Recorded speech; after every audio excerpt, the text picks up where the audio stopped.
Good morning, everybody. Welcome to He Set Me Free. My name is Robert, and I was sitting here. I'm waiting for coffee to finish up in my coffee maker, and I got to thinking about a few things, and I wanted to share with you, especially if you are an Uber and a Lyft driver. If you've been doing this a while, you would know that this job can be, or this gig work, can be stressful at times. You will have interactions with people that you typically would not have on a normal basis. You're forced to interact with people that are not friendly, that they will try to take advantage of you. That will get inside your car or your vehicle and treat it as if it is their own and it just works your last nerve. They are disrespectful. They feel entitled. They are rude. They are people that you would pass on the street and not give a second glance to. Oftentimes enough, they're having rude conversations on their phone. A pet peeve of mine is when people are FaceTiming and they do not have earpods. And you are forced to sit there and listen to the entire conversation. And oftentimes enough, they're not even saying a word. But you can hear someone on the other end of the phone.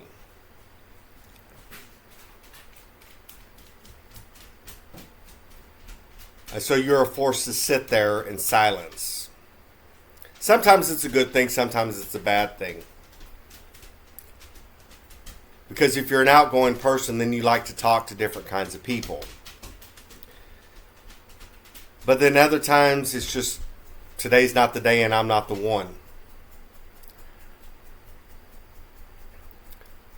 So over the coming series, it is my objective to give you little tips, strategies to overcome these stressors. This job can make you depressed. It can make you anxious.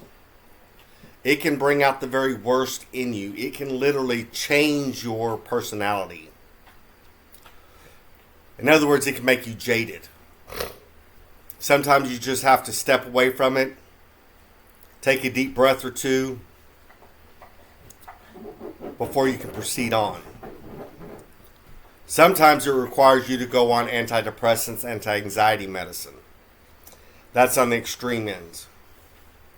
Other times it will force you to eat stuff that you typically would not eat, which oftentimes enough, you're forced to grab whatever you can in between rides and shove it down your throat so that you can get something on your stomach. Because you're trying to make rent. You might be trying to make money to put gas in your car, to pay a bill, to save, whatever.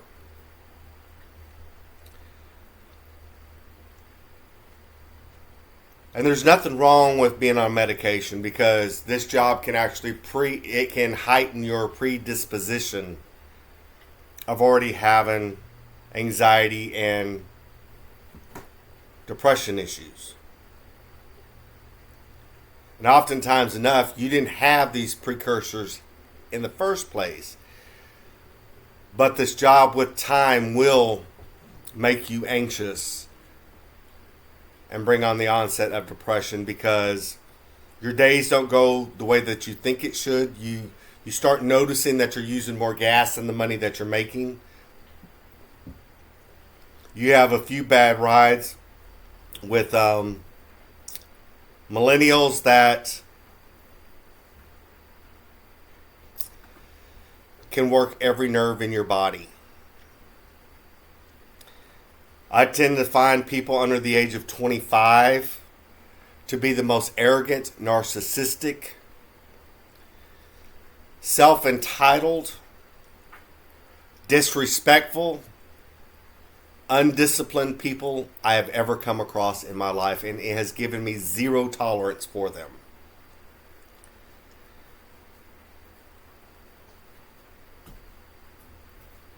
It is oftentimes after a ride, I think to myself, you deserve exactly what's coming to you in life.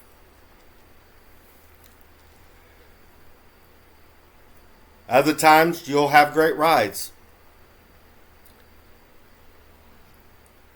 You'll be making really good money. And you'll have some great experiences. But those are few and far in between. I have found that by changing my diet and putting myself in a better place to overcome, and it's self-empowerment. My faith, if you've been watching me for a while, my faith is the center, is the cornerstone of what I believe.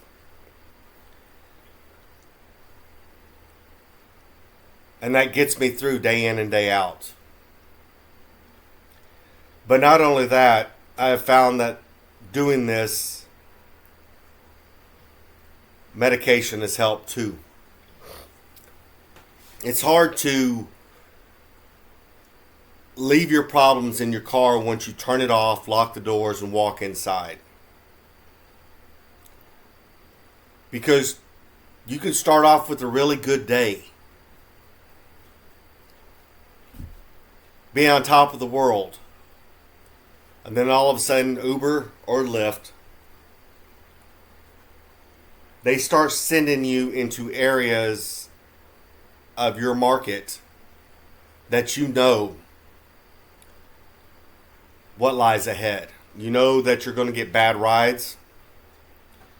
You know that the money's not going to be great because these platforms that they give discounts to entice riders to ride. You can spot the Uber One accounts where Uber is giving them a discount where after the ride is over with, you're like, that should have been a couple dollars more.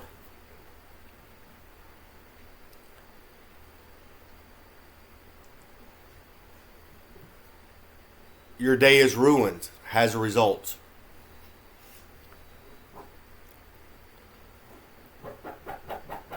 So it is my objective in the coming couple videos to give you secrets on how to overcome this. And some of you might be saying, well, just do something different. Well, there's a lot of people out there that do it as side work to bring in extra money. Not everybody is a people person. They're just doing it to earn the money. You know, my early days of, before I started, Lyft would make you watch videos. Training videos on how to be successful. It's all wrong. Not every market across the United States is the same. And they give this idea that you can do whatever that you want to do and you're your own boss and that sort of thing. And to a certain degree that's true. But what they fail to say is money is everything out here. Somebody can give you a bad star rating and you didn't even talk to them. Or you said good morning. Somebody can report you and you didn't even do anything wrong and you're defending yourself because that person wants their next ride to be free. There's all sorts of stuff that can happen. You can get into an accident and all of a sudden your source of income has now come to a dead end. A halt.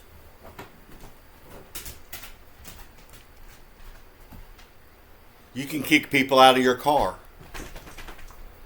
You can tell them that certain things are not allowed inside your car and they will do it anyway. Like eat or drink.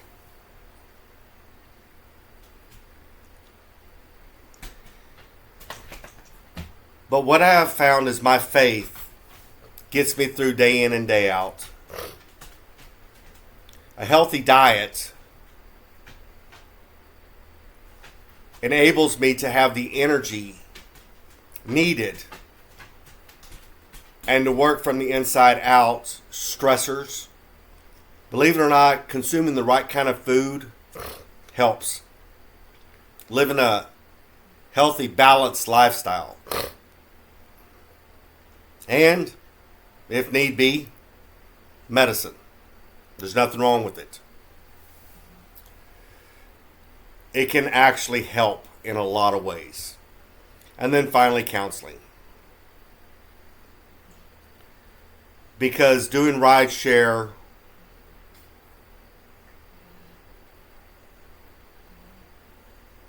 can bring triggers. Where you thought you was doing better and overcoming areas in your life, you will come across people that will remind you of somebody that can trigger you. Situations that you thought you overcame will raise its nasty little head and send you spiraling.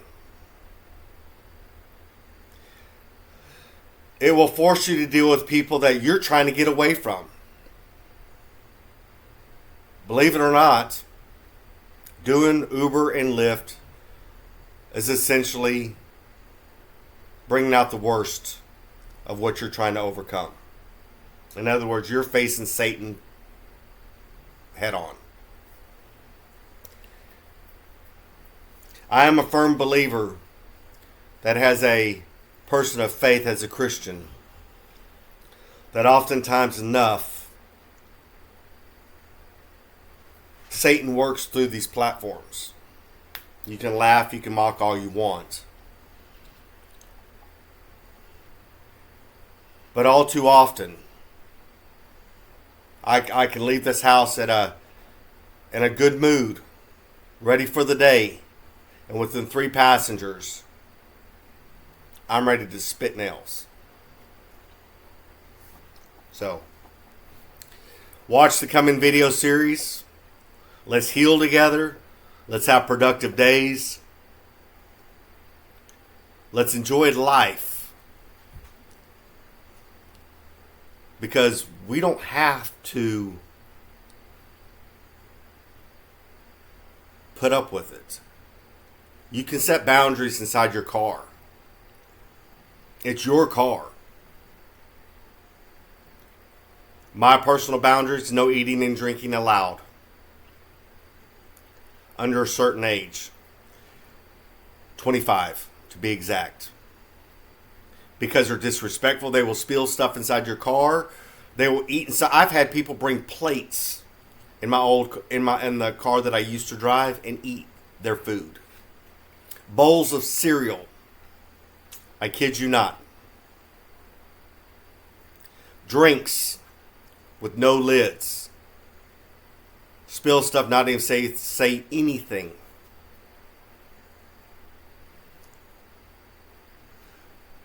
But that was then, this is now. So, look forward to my next videos, and we will talk to y'all later.